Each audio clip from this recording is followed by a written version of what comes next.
Hi guys, welcome to my channel. My name is Brian James and this is DB Automotive. This is a channel dedicated to the rebuilding, restoration and renewal of older vehicles. You'll see in some of my videos I'm doing a Clubman style car, and in others I'm doing an SB3 Bedford bus from 1963. You'd have noticed that there hasn't been a hell of a lot done on the bus. Because the bus is outside and the weather's been really crappy here in New Zealand, I just haven't had time. Also, to be fair, a lot of my concentration and efforts are getting spent on the Clubman style car. That needs to be up and running by December so I can enter it in a 5,000 kilometre run around New Zealand in the beginning of next year. That's the Fraser 5000. So, I haven't exactly forgotten about the bus, and I'll fill you in on what's been happening. Now, before we go any further, you may notice that the sound quality is a lot better than previous videos. If this is the first time you've been led to this YouTube channel, thank you very much. If you like what you see, hit like and subscribe. For you others that have been following me, once again, I really appreciate every subscription I get, and thank you. I appreciate you. Now, getting back to the sound quality, you'll notice that the sound quality is a lot better, even though I'm outside. And that's because one of my friends up in the Northern Hemisphere has sent me down a microphone and a Wi-Fi unit, a Bluetooth unit for my phone. He'd noted that the sound quality was shocking and I'd got a lot of wind noise, and that I had to yell to get the phone to hear me. So now I've got the microphone in that, we're going to have a lot better sound quality. Now, getting back onto the bus, I haven't forgotten it, but with a bigger project, or actually with any project, there's a lot of the behind the scenes work that goes on, and it's not just getting stuck in and wrenches flying and parts getting lost in the corners of your recesses of your shed. There's usually a lot going on. So for me, it's finding out whether I can put this back on the road. I can. It's going to be interesting and there's going to be a lot of hard work, but if you subscribe or just pop in generally every now and then, you'll be able to follow the work that goes into putting a heavy vehicle back on the road in New Zealand. Now, part of that's the obvious things. Have I got rust in the chassis? Is the chassis falling apart? You know, is there rust in critical parts? Do the brakes work? Are the brakes up to spec? Will the brakes stop the bus? Will the bus overheat? Will the power of the bus be okay? You know, there's lots of questions that go into this before you even start.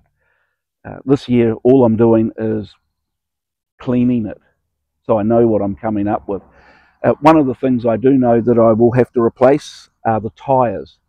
Now, I know in some countries the split rims are an illegal wheel and you have to replace them. Not so here in New Zealand. So, but the 9x20 tyres are cracked.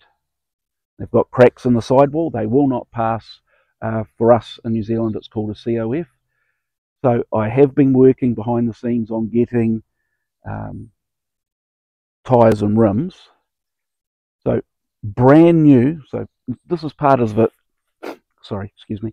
This is part of it, is you need to go out and find, well, what do they cost new?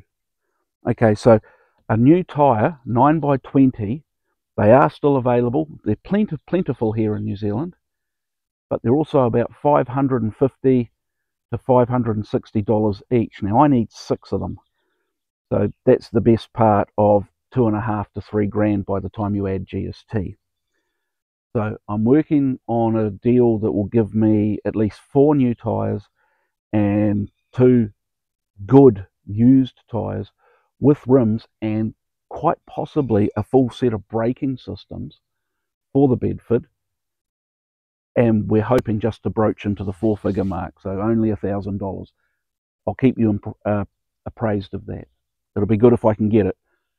But that's the thing. These deals, they don't just come around. You work at them. You constantly work at them.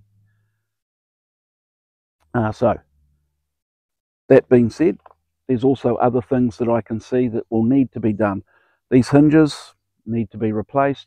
They're rusty. They're very rusty, actually. And the roof, I'll have to clean and paint. Now, you can get a rubberized paint that can go onto the roof, which will seal it. So I'll be getting that. Again, that is an expensive item. From what I can see, it runs from about $500 to $1,000 here. And I'll be painting the roof. Once the roof is sealed and I've sealed the windows, then I can start taking the interior panel by panel and checking the frame underneath and replacing the insulation. Now, I do believe it's pink bats, and I believe that they are also wet from a leaky roof, which has been what's been causing the black mold. So we will be, once we seal the roof, then we'll be replacing the bats, putting on the panels or putting new panels in.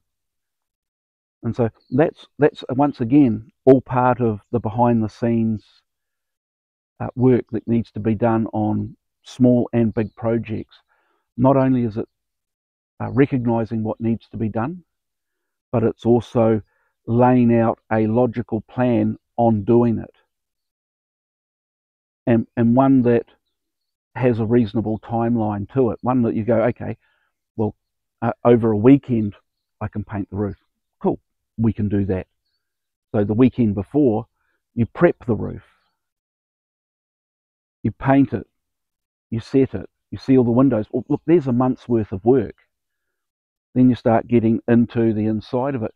Now that can be a panel a weekend. Take the panel off, check the frame.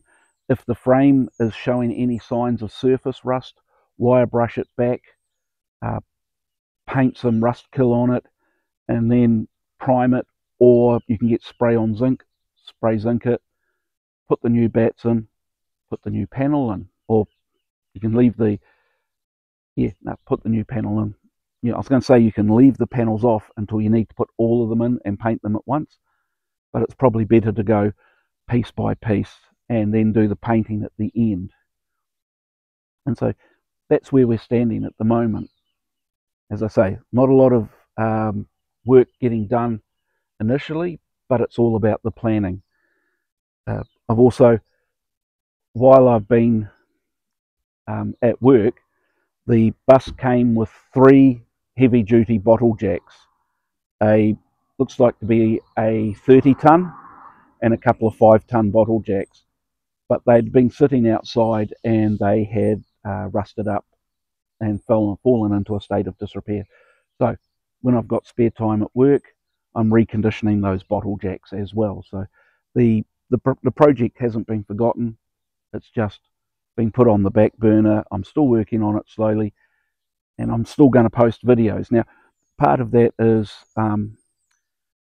here in New Zealand, these buses have an amazing history. And so I believe that New Zealand was one of the countries that imported these the most worldwide. Well over 1,000 of these buses got imported into New Zealand.